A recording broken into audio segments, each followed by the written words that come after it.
Takže bramur lidi, vítejte u dalšího videa.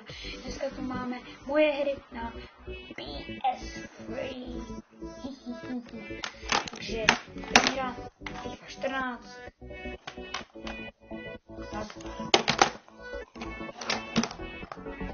NHL 12.